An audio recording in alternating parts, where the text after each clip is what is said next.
नमस्कार दोस्तों। कहानी शुरू करने से पहले मैं आपको ये बताना चाहती हूँ कि अगर आप मोरल एंड मोटिवेशन कहानी सुनना पसंद करते हैं तो आप मेरे दूसरे चैनल एम्पावर द लाइफ पर आ सकते हैं। आपका वहाँ स्वागत है।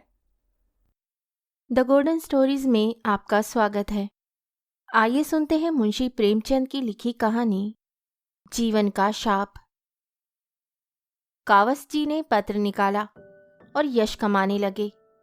शापुर जी ने रुई की दलाली शुरू की और धन कमाने लगे। कमाई दोनों ही कर रहे थे, पर शापुर जी प्रसन्न थे, कावस जी विरक्त। शापुर जी को धन के साथ सम्मान और यश आप ही आप मिलता था। कावस जी को यश के साथ धन दूरबीन से देखने पर भी दिखाई न देता था। इसलिए शापुर जी के जीवन में शांति थी, साहृदयता थी, आशीर्वाद था, क्रीड़ा थी। कावस जी के जीवन में अशांति थी, कटुता थी, निराशा थी, उदासीनता थी।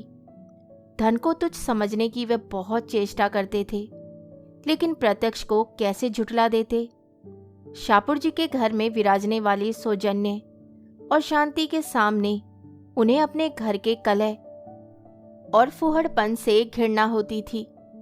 मृदु भाषणी मिसिर शापुर के सामने उन्हें अपनी गुलशन बानु संकीर्णता और ईर्ष्या का अवतार सी लगती थी। शापुर जी घर में आते तो शेरी बाई मृदु हाथ से उनका स्वागत करती। वे खुद दिन भर के थके मांदे घर आते तो गुलशन अपना दुखड़ा सुनाने बैठ जाती और उनको खूब फटकारे बताती। तुम भी अपने को आदमी कहते हो? मैं तो तुम्हें बैल समझती हूँ, बैल। बैल बड़ा मेहनती है, गरीब है, संतोषी है, माना, लेकिन उसे विवाह करने का क्या हक था?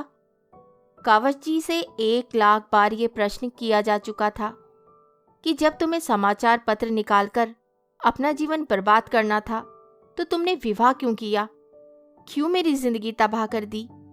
जब तुम्हारे घर में रोटियां ना थी तो मुझे क्यों लाए? इस प्रश्न का जवाब देने की कावस जी में शक्ति ना थी। उन्हें कुछ सूझता ही ना था।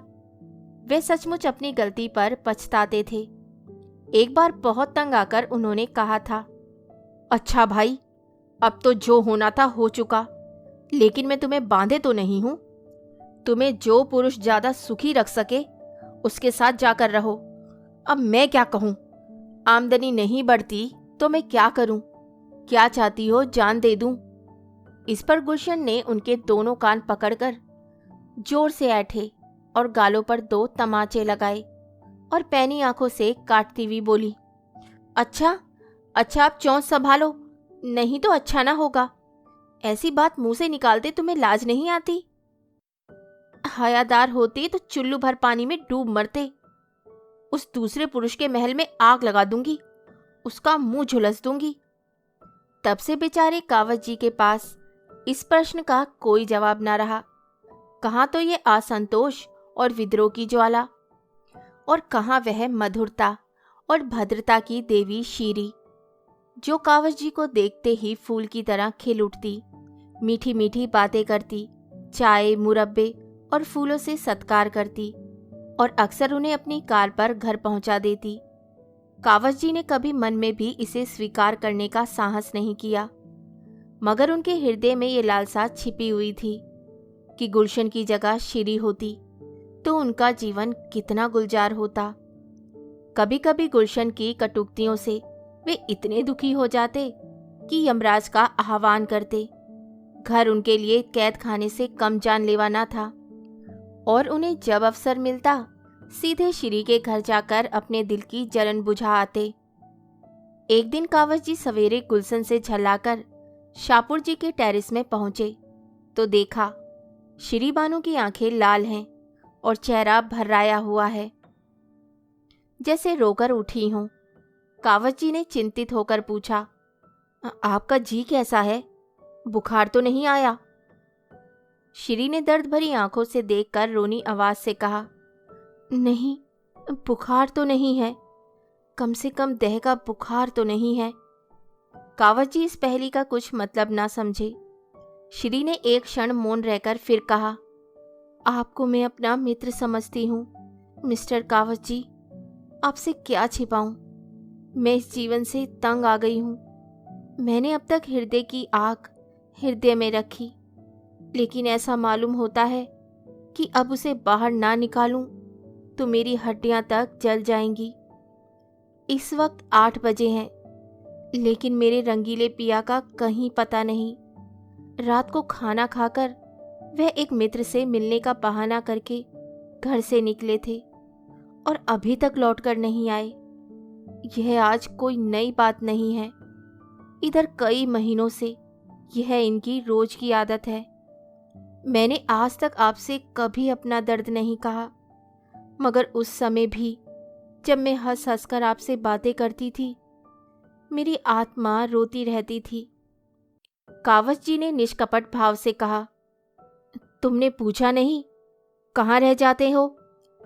पूछने से क्या लोग अपने दिल की बातें बता दिया करते हैं। तुमसे तो उन्हें कोई भेद ना रखना चाहिए। घर में जी ना लगे तो आदमी क्या करे? मुझे ये सुनकर आश्चर्य हो रहा है। तुम जैसी देवी जिस घर हो वे स्वर्ग है। शाहपुर जी को तो अपना भाग्य सराहना चाहिए। आपका ये भाव तभी तक है जब तक आपके पास धन नहीं है। आज तुम्हें कहीं से 2-4 लाख रुपए मिल जाएं तो तुम यूं ना रहोगे और तुम्हारे ये भाव बदल जाएंगे। यही धन का सबसे बड़ा अभिशाप है। ऊपरी सुख शांति के नीचे कितनी आग है। यह तो उसी वक्त खुलता है जब ज्वालामुखी फट पड़ता है। वह समझते हैं धन से घर भरकर उन्होंने मेरे लिए वह सब कुछ कर दिया जो उनका कर्तव्य था, और अब मुझे असंतुष्ट होने का कोई कारण नहीं। ये नहीं जानते कि ऐश के ये सामान उस तहखाने में गड़े हुए पदार्थों की तरह हैं जो मृतात्मा के भोग के लिए रखे जाते थे। कावस जी आज एक नई बात सुन रहे थे।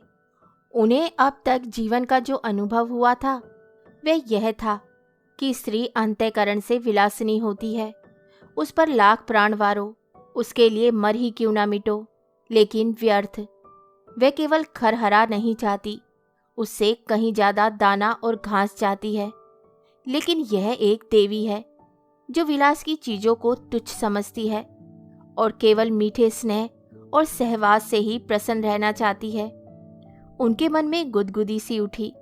मिसेस शाहपुर ने फिर कहा, उनका यह व्यापार मेरी बर्दाश्त के बाहर हो गया है।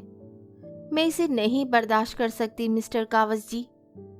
मेरे मन में विद्रोह की ज्वाला उठ रही है और मैं धर्मशास्त्र और मर्यादा इन सभी का आश्रय लेकर भी त्राण नहीं पाती। मन को समझाती हूँ, क्या संसार में लाखों विधवाएं नहीं पड़ी हुई हैं, लेकिन किसी तरह चित्त नहीं शांत होता। मुझे विश्वास आता जाता है कि वे मुझे मैदान में आने के लिए चुनौती दे रहे हैं। मैंने अब तक उनकी चुनौती नहीं ली है, लेकिन अब पानी सिर के ऊपर चढ़ गया है कावस जी, और मैं किसी तिनके का सहारा ढूंढे बिना नहीं रह सकती। वे जो चाहते हैं वह हो जाएगा। आप उनके मित्र हैं, आपसे बन पड़े तो उनको समझाइए। मैं इस मर्यादा की बेड़ी को अब और ना पहन सकूंगी। मिस्टर कावस जी मन में भावी सुख का एक स्वर्ग निर्माण कर रहे थे। बोले, हाँ, मैं अवश्य समझाऊंगा, यह तो मेरा धर्म है। लेकिन मुझे आशा नहीं कि मेरे समझाने का उन पर कोई असर हो। मैं तो दरिद्र हूँ, मेरे समझाने का उनकी दृष्टि में मूल्य ही क्या। यूं वे मेरे ऊपर बड़ी कृपा रखते हैं, बस यही आश्चर्य है। कोई दूसरी औरत होती तो एक दिन न सहती। थोड़ी बहुत तो ये आदत सभी पुरुषों में होती है, लेकिन ऐसे पुरुषों की स्त्रियां भी वैसी ही होती हैं, कर्म से ना सही मन से ही सही। मैंने तो सदैव इनको अपना इष्ट देव समझा, किंतु जब पुरुष इसका अर्थ ही ना समझे तो क्या हो। मुझे तो डर है वे मन में कुछ और ना सोच रहे हों। और क्या सोच सकते हैं? आप अनुमान कर सकती हैं। अच्छा, वह बात, मगर मेरा अपराध? शेर और मेमने वाली कथा आपने नहीं सुनी?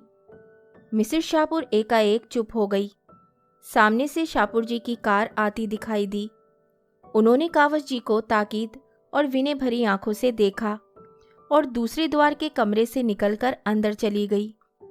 मिस्टर शाहपुर लाल आंखें किए कार से उतरे और मुस्कुराकर कावस जी से हाथ मिलाया। स्त्री की आंखें भी लाल थी, पति की आंखें भी लाल, एक रुदन से, दूसरी रात की खुमारी से। शाहपुर जी ने हैट उतारकर खूंटी पर लटकाते हुए कहा, क्षमा कीजिएगा, मैं रात को एक मित्र के घर सो गया था। दावत थी, खाने में देर हुई तो मैंने सोचा अब कौन घर जाए। कावस जी ने व्यंग्य मुस्कान के साथ कहा, किसके यहाँ दावत थी? मेरे रिपोर्टर ने तो कोई खबर नहीं दी। जरा मुझे नोट करा दीजिए। उन्होंने जेब से नोटबुक निकाली। शाहपुर जी ने सतर्क होकर कहा, ऐसी कोई बड़ी दावत नहीं थी, 2-4 मित्रों का प्रतिभोज था। फिर भी समाचार तो जानना चाहिए। जिस प्रतिभोज में आप जैसे प्रतिष्ठित लोग शरीक हों, वह साधारण बात नहीं हो सकती। क्या नाम है मेजबान साहब का? आप चौंकेंगे तो नहीं? अजी बताइए तो। मिस गौहर। मिस गौहर? जी हाँ, आप चौंके क्यों? क्या आप इसे तस्लीम नहीं करते कि दिन भर पय आने पाई से सिर मारने के बाद मुझे कुछ मनोरंजन करने का भी अधिकार है? नहीं तो जीवन भार हो जाए। मैं इसे नहीं मानता। क्यों? इसलिए कि मैं इस मनोरंजन को अपनी भ्राता स्त्री के प्रति अन्याय समझता हूं। शाहपुर जी नकली हंसी हंसे। यही धकियानुसी बात। आपको मालूम होना चाहिए, आज का समय ऐसा कोई बंधन स्वीकार नहीं करता। और मेरा ख्याल है कि कम से कम इस विषय में आज का समाज एक पीढ़ी के पहले के समाज से कहीं परिष्कृत है। अब देवियों का यह अधिकार स्वीकार किया जाने लगा है, यानी देवियां पुरुषों पर हुकूमत कर सकती हैं, उसी तरह जैसे पुरुष देवियों पर हुकूमत कर सकते हैं। मैं इसे नहीं मानता। पुरुष स्त्री का मोहताज नहीं है, स्त्री पुरुष की मोहताज है। आपका आशय यही तो है कि स्त्री अपने भरण पोषण के लिए पुरुष पर अवलंबित है। अगर आप इन शब्दों में कहना चाहते हैं तो मुझे कोई आपत्ति नहीं, मगर अधिकार की बागडोर जैसे राजनीति में वैसे ही समाज नीति में धन बल के हाथ रही है और रहेगी। अगर देवयोग से धनोपार्जन का काम स्त्री कर रही हो और पुरुष कोई काम ना मिलने के कारण घर बैठा हो, तो स्त्री को अधिकार है कि अपना मनोरंजन जिस तरह चाहे करे। मैं स्त्री को अधिकार नहीं दे सकता। यह आपका अन्याय है? बिल्कुल नहीं। स्त्री पर प्रकृति ने ऐसे बंधन लगा दिए हैं कि वे जितना भी चाहे पुरुष की भांति स्वच्छंद नहीं रह सकती और ना पशु बल में पुरुष का मुकाबला ही कर सकती है। हाँ, गृहिणी का पद त्याग कर या अप्राकृतिक जीवन का आश्रय लेकर वे सब कुछ कर सकती है। आप लोग उसे मजबूर कर रहे हैं कि अप्राकृतिक जीवन का आश्रय ले। मैं ऐसे समय की कल्पना ही नहीं कर सकता जब पुरुषों का आधिपत्य स्वीकार करने वाला औरतों का काल पड़ जाए। कानून और सभ्यता में नहीं जानता। कानून और सभ्यता में नहीं जानता। पुरुषों ने स्त्रियों पर हमेशा हमेशा राज किया है और करेंगे। सहसा कावस जी ने पहलू बदला। इतनी थोड़ी सी देर में ही वे अच्छे खासे कूटनीति चतुर हो गए थे। शाहपुर जी को प्रशंसा सूचक आंखों से देखकर बोले, तो हम और आप दोनों एक विचार के हैं। मैं आपकी परीक्षा ले रहा था। मैं भी स्त्री को गृहिणी, माता और स्वामिनी सब कुछ मानने को तैयार हूं, पर उसे स्वच्छंद नहीं देख सकता। अगर कोई स्त्री स्वच्छंद होना चाहती है तो उसके लिए मेरे घर में स्थान नहीं है। अभी मिसेस शाहपुर की बातें सुनकर मैं दंग रह गया। मुझे इसकी कल्पना भी ना थी कि कोई नारी मन में इतने विद्रोहात्मक भावों को स्थान दे सकती है। मिस्टर शाहपुर की गर्दन की नसें तन गई, नथुने फूल गए। कुर्सी से उठकर बोले, अच्छा, तो अब शेरी ने यह ढंग निकाला? मैं अभी उससे पूछता हूँ, आपके सामने पूछता हूँ, अभी फैसला कर डालूंगा। मुझे उसकी परवाह नहीं है। किसी की परवाह नहीं है। बेवफा औरत, जिसके हृदय में जरा भी संवेदना नहीं, जो मेरे जीवन में जरा सा आनंद भी नहीं सह सकती, मैं उसके आंचल में बंधा बंधा घूमूं। शापुर से ये आशा रखती है। अभागिनी भूल जाती है कि आज मैं आंखों का इशारा कर दूं तो 101 शीरियां मेरी उपासना करने लगे। जी हाँ, मेरे इशारों पर नाचे। मैंने इसके लिए जो कुछ किया, बहुत कम पुरुष किसी स्त्री के लिए करते हैं। मैंने उन्हें ख्याल आया कि वे जरूरत से ज्यादा बहके जा रहे हैं। श्री की प्रेम में सेवाएं याद आई। रुककर बोले, लेकिन मेरा ख्याल है कि वे अब भी समझ से काम ले सकती है। मैं उसका दिल नहीं दुखाना चाहता। मैं यह भी जानता हूँ कि वे ज़्यादा से ज़्यादा जो कर सकती है वह शिकायत है। इसके आगे बढ़ने की हिमाकत वह नहीं कर सकती। औरतों को मना लेना बहुत मुश्किल काम नहीं है। कम से कम मुझे तो यही तजुर्बा है। कावस जी ने खंडन किया। मेरा तजुर्बा तो कुछ और है। हो सकता है, मगर आपके पास खाली बातें हैं। मेरे पास लक्ष्मी का आशीर्वाद है। जब मन में विद्रोह के भाव जम गए तो लक्ष्मी के टाले भी नहीं टल सकते। शापुर जी ने विचारपूर्ण भाव से कहा, शायद आपका विचार ठीक है। कई दिन के बाद कावस जी की श्री से पार्क में मुलाकात हुई। वे इसी अवसर की खोज में थे। उनका स्वर्ग तैयार हो चुका था, केवल उसमें श्री को प्रतिष्ठित करने की कसर थी। उस शुभ दिन की कल्पना में वह पागल से हो रहे थे। गुलशन को उन्होंने उसके मैके भेज दिया था। भेज क्या दिया था, वह रूठकर चली गई थी। जब श्री उनकी दरिद्रता का स्वागत कर रही है तो गुलशन की खुशामद क्यों की जाए। लपक कर श्री से हाथ मिलाया और बोले, आप खूब मिली, मैं आज आने वाला था। श्री ने गिला करते हुए कहा, आपकी राह देखते देखते आंखें थक गई। आप भी जवानी हमदर्दी ही करना जानते हैं। आपको क्या खबर, इन कई दिनों में मेरी आंखों से कितने आंसू बहे हैं। कावस जी ने श्री बानू की उत्कंठापूर्ण मुद्रा देखी, जो बहुमूल्य रेशमी साड़ी की आप से और भी दमक उठी थी, और उनका हृदय अंदर से बैठता हुआ जान पड़ा। उस छात्र की सी दशा हुई जो आज अंतिम परीक्षा पास कर चुका हो और जीवन का प्रश्न उसके सामने अपने भयंकर रूप में खड़ा हो। काश वे कुछ दिन और परीक्षाओं की भूल भुलैया में जीवन के स्वप्नों का आनंद ले सकता। उस स्वप्न के सामने ये सत्य कितना डरावना था। अभी तक कावस जी ने मधुमक्खी का शहद ही चखा था।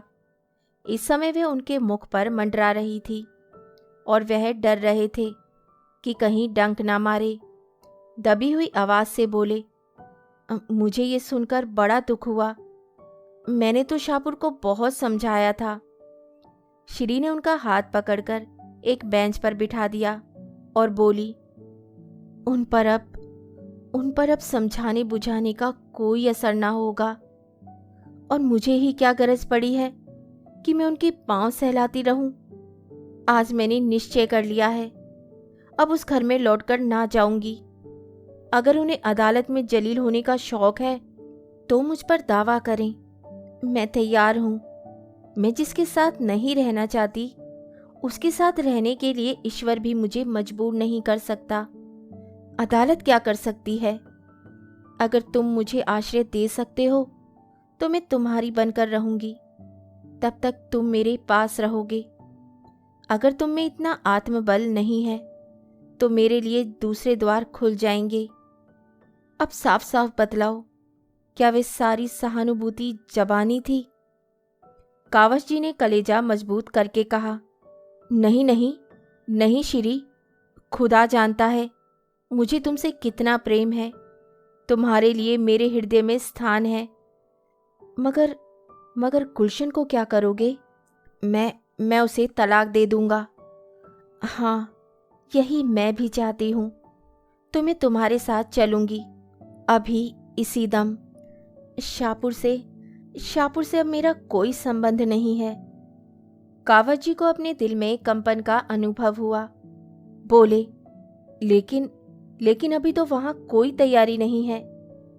मेरे लिए किसी तैयारी की जरूरत नहीं, तुम सब कुछ हो। टैक्सी ले लो, मैं इसी वक्त चलूंगी। कावत जी टैक्सी की खोज में पार्क से निकले। वे एकांत में विचार करने के लिए थोड़ा सा समय चाहते थे। इस बहाने से उन्हें समय मिल गया। उन पर जब जवानी का वह नशा ना था जो विवेक की आंखों पर छाकर बहुधा हमें गड्ढे में गिरा देता है। अगर कुछ नशा था तो अब तक हिरन हो चुका था। वे किस फंदे में गला डाल रहे हैं वे खूब समझते थे। शाहपुर जी उन्हें मिट्टी में मिला देने के लिए पूरा जोर लगाएंगे, यह भी उन्हें मालूम था। गुलशन उन्हें सारी दुनिया में बदनाम कर देगी, यह भी वे जानते थे। ये सब विपत्तियां झेलने को वह तैयार थे। शाहपुर की जबान बंद करने के लिए उनके पास काफ़ी दलीलें थीं। गुलशन को भी स्त्री समाज में अपमानित करने का उनके पास काफ़ी मसाला था। डर था तो यह कि श्री का ये प्रेम टिक सकेगा या नहीं। अभी तक श्री ने केवल उनके सौजन्य का परिचय पाया है, केवल उनकी न्याय, सत्य और उदारता से भरी बातें सुनी हैं। इस क्षेत्र में शाहपुर जी से उन्होंने बाजी मारी है, लेकिन उनके सौजन्य और उनकी प्रतिमा का जादू उनके पेशरो समान घर में कुछ दिन रहेगा, इसमें कोई संदेह ना था। हलवे की जगह चुपड़ी रोटियां भी मिले तो आदमी सब्र कर सकता है, रूखी भी मिल जाए तो वे संतोष कर लेगा, लेकिन सूखी घास सामने देखकर तो ऋषि मुनि भी जामे से बाहर हो जाएंगे। श्री उनसे प्रेम करती है, लेकिन प्रेम के त्याग की भी तो सीमा है। 2-4 दिन भावुकता के उन्माद में यह सब्र कर ले, लेकिन भावुकता कोई टिकाऊ चीज तो नहीं है। वास्तविकता के आघातों के सामने यह भावुकता कै दिन टिकेगी। उस परिस्थिति की कल्पना करके कावस जी कांप उठे। अब तक वह रनिवास में रही है, अब उसे एक खपरेल का कॉटेज मिलेगा जिसकी फर्श पर कालीन की जगह टाट भी नहीं। कहाँ वर्दी पोश नौकरों की पलटन, कहाँ एक बुढ़िया माँ की संदिग्ध सेवाएं जो बात बात पर भुनभुनाती है, धमकाती है, कोसती है। उनका आधा वेतन तो संगीत सिखाने वाला मास्टर ही ले जाएगा, और शाहपुर जी ने कहीं ज़्यादा कमीनापन से काम लिया तो उनको बदमाशों से पिटवा भी सकते हैं। पिटने से वे नहीं डरते, यह तो उनकी फतेह होगी, लेकिन श्री की भोग लालसा पर कैसे विजय पाएं? बुढ़िया अम्मा जब मुंह लटकाए आकर उसके सामने रोटियां और सालन परोस देगी, तब श्री के मुख पर कैसी विदग्ध विरक्ति छा जाएगी। कहीं वे खड़ी होकर उनको और अपनी किस्मत को कोसने ना लगे। नहीं, अभाव की पूर्ति सौजन्य से नहीं हो सकती। श्री का वह रूप कितना विकराल होगा। सहसा एक कार सामने से आती दिखाई दी। कावस जी ने देखा, शाहपुर जी बैठे हुए थे। उन्होंने हाथ उठाकर कार को रुकवा लिया और पीछे दौड़ते हुए जाकर शाहपुर जी से बोले, आप कहाँ जा रहे हैं? यूं ही जरा घूमने निकला था। श्री बानू पार्क में है, उन्हें भी लेते जाइए। वह तो मुझसे लड़कर आई है कि अब इस घर में कभी कदम ना रखूंगी, और आप सैर करने जा रहे हैं तो क्या आप चाहते हैं बैठकर रोऊं? वह बहुत रो रही हैं। सच? हाँ, बहुत रो रही हैं। तो शायद उसकी बुद्धि जाग रही है। तुम इस समय उन्हें मना लो तो वह हर्ष से तुम्हारे साथ चली जाएं। मैं परीक्षा करना चाहता हूँ कि वह बिना मनाए मानती है या नहीं। मैं बड़े असमंजस में पड़ा हुआ हूँ, मुझ पर दया करो, तुम्हारे पैरों पड़ता हूँ। जीवन में जो थोड़ा सा आनंद है उसे मनावन के नाट्य में नहीं छोड़ना चाहता। कार चल पड़ी और कावस जी कर्तव्य भ्रष्ट से वहीं खड़े रह गए। देर हो रही थी। सोचा कहीं श्री यह ना समझ ले कि मैंने भी उसके साथ दगा की, लेकिन जाऊं भी तो क्यों कर। अपने संपादकीय कुटीर में उस देवी को प्रतिष्ठित करने की कल्पना ही उन्हें हास्यपद लगी। वहां के लिए तो गुलशन ही उपयुक्त है। कुड़ती है, कठोर बातें कहती है, रोती है, लेकिन वक्त से भोजन तो देती है। फटे हुए कपड़ों को रफू तो करा देती है। कोई मेहमान आ जाता है तो कितने प्रसन्न मुख से उसका आदर सत्कार करती है, मानो उसके मन में आनंद ही आनंद है। कोई छोटी सी चीज भी दे दी तो कितना फूल उठती है। थोड़ी सी तारीफ करके चाहे उससे गुलामी करवा लो। अब उन्हें अपनी जरा जरा सी बात पर झुंझला पड़ना, उसकी सीधी सी बातों का टेढ़ा जवाब देना विकल करने लगा। उस दिन उसने यही तो कहा था कि उसकी छोटी बहन की सालगिरह पर कोई उपहार भेजना चाहिए। इसमें बरस पड़ने की कौन सी बात थी। माना वे अपना संपादकीय नोट लिख रहे थे, लेकिन उनके लिए संपादकीय नोट जितना महत्व रखता है, क्या गुलशन के लिए उपहार भेजना उतना ही या उससे ज्यादा महत्व नहीं रखता। बेशक उनके पास उस समय रुपए ना थे, तो क्या वे मीठे शब्दों में यह नहीं कह सकते थे कि डार्लिंग, मुझे खेद है, अभी हाथ खाली है, 2-4 रोज में मैं कोई प्रबंध कर दूंगा। यह जवाब सुनकर वे चुप हो जाती, और अगर कुछ भुनभुना ही लेती तो उनका क्या बिगड़ जाता था। अपनी टिप्पणियों में वे कितनी शिष्टता का व्यवहार करते हैं। कलम जरा भी गर्म पड़ जाए तो गर्दन नापी जाए। पर गुलशन पे क्यों बिगड़ जाते हैं? इसीलिए कि वे उनके अधीन हैं और उन्हें रूठ जाने के सिवा कोई दंड नहीं दे सकती। कितनी नीच कायरता है कि हम सब लोग के सामने तो दुम हिलाएं, और जो हमारे लिए अपने जीवन का बलिदान कर रही है उसे काटने दौड़ें। सहसा एक तांगा आता हुआ दिखाई दिया, और सामने आते ही उस पर से एक स्त्री उतरकर उनकी ओर चली। अरे, यह तो गुलशन है। उन्होंने आतुरता से आगे बढ़कर उसे गले लगा लिया और बोले, तुम इस वक्त यहाँ कैसे आई? मैं अभी अभी तुम्हारा ही ख्याल कर रहा था। गुलशन ने गदगद कंठ से कहा, तुम्हारे ही पास जा रही थी। शाम को बरामदे में बैठी तुम्हारा लेख पढ़ रही थी। ना जाने कब झपकी आ गई और मैंने एक बुरा सपना देखा। मारे डर के मेरी नींद खुल गई और तुमसे मिलने चल पड़ी। इस वक्त यहाँ कैसे खड़े हो? कोई दुर्घटना तो नहीं हो गई? रास्ते भर मेरा कलेजा धड़क रहा था। कावस जी ने आश्वासन देते हुए कहा, मैं तो बहुत अच्छी तरह हूं। तुमने स्वप्न में क्या देखा? मैंने देखा जैसे तुमने एक रमणी को कुछ कहा है और वे तुम्हें बांध कर घसीटे लिए जा रही है। कितना बेहुदा स्वप्न है, और तुम्हें इस पर विश्वास भी आ गया। मैं तुमसे कितनी बार कह चुका हूं कि स्वप्न केवल चिंतित मन की क्रीड़ा है। तुम मुझसे छिपा रहे हो। कोई ना कोई बात हुई है जरूर। तुम्हारा चेहरा बोल रहा है। अच्छा, तुम इस वक्त यहाँ क्यों खड़े हो? यह तो तुम्हारे पढ़ने का समय है ना? यूं ही जरा घूमने चला आया था। झूठ बोलते हो। खा जाओ मेरे सिर की कसम। भाई, अब तुम्हें एतबार ही ना आए तो क्या करूं? तो कसम क्यों नहीं खाते? कसम को मैं झूठ का अनुमोदन समझता हूं।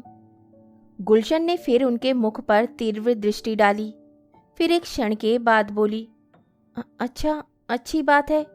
चलो चलो घर चलें। कावस जी ने मुस्कुराकर कहा, तुम फिर मुझसे लड़ाई करोगी?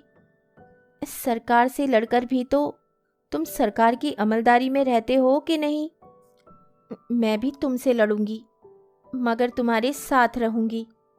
हम इसे कब मानते हैं कि ये सरकार की अमलदारी है? यह तो मुंह से कहते हो।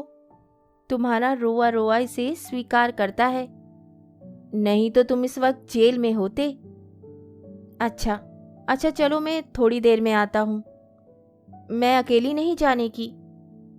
आखिर सुनो, तुम क्या कह रहे हो? कावस जी ने बहुत कोशिश की कि गुलशन वहां से किसी तरह चली जाए, लेकिन वे जितना ही इस पर जोर देते थे उतना ही गुलशन का आग्रह भी बढ़ता जाता था। आखिर मजबूर होकर कावस जी को श्री और शाहपुर के झगड़े का वृत्तांत कहना ही पड़ा। यद्यपि इस नाटक में उनका अपना जो भाग था उसे उन्होंने बड़ी होशियारी से छिपा देने की चेष्टा की। गुलशन ने विचार करके कहा, तो तुम्हें भी ये सनक सवार हुई? कावस जी ने तुरंत प्रतिवाद किया, कैसी सनक? मैंने क्या किया?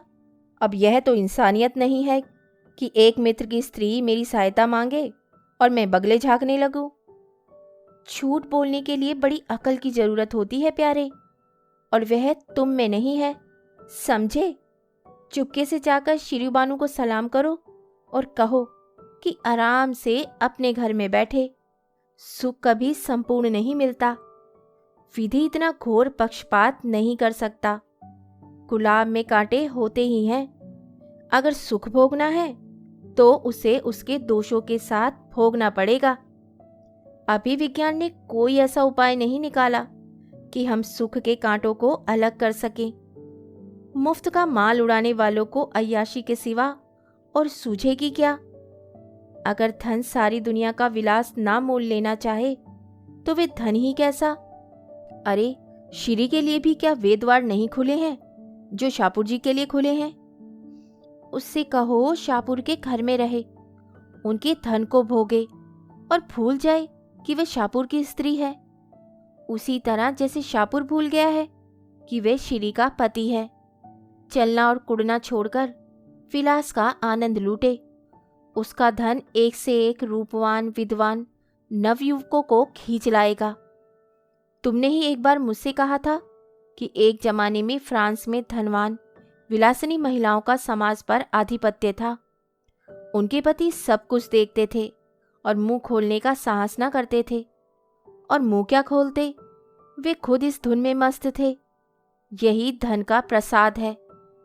तुमसे ना बने तो चलो, मैं श्री को समझा दूं। अय्याश मर्द की स्त्री अगर अय्याश न हो तो ये उसकी कायरता है, लतखोरपन है। कावश जी ने चकित होकर कहा, लेकिन तुम भी तो धन की उपासक हो। गुलशन ने शर्मिंदा होकर कहा, यही तो जीवन का शाप है। हम उस चीज पर लपकते हैं जिसमें हमारा अमंगल है, सत्यानाश है। मैं बहुत दिन पापा के इलाके में रही हूं। चारों तरफ किसान और मजदूर थे। बेचारे दिन भर पसीना बहाते थे, शाम को घर जाते। अय्याशी और बदमाशी का कहीं नाम ना था। और यहाँ शहर में देखती हूँ कि सभी बड़े घरों में यही रोना है। सबके सब हथकंडों से पैसे कमाते हैं और अस्वाभाविक जीवन बिताते हैं। आज तुम्हें ही कहीं से धन मिल जाए तो तुम भी शापुर बन जाओगे, निश्चय ही। तब शायद तुम भी अपने बताए हुए मार्ग पर चलोगी। क्यों? शायद नहीं, अवश्य ही। कहानी सुनने के लिए धन्यवाद। तो इसी के साथ मैं आपसे विदा लेती हूँ और कल फिर मिलती हूँ एक नई कहानी के साथ। तब तक के लिए अलविदा।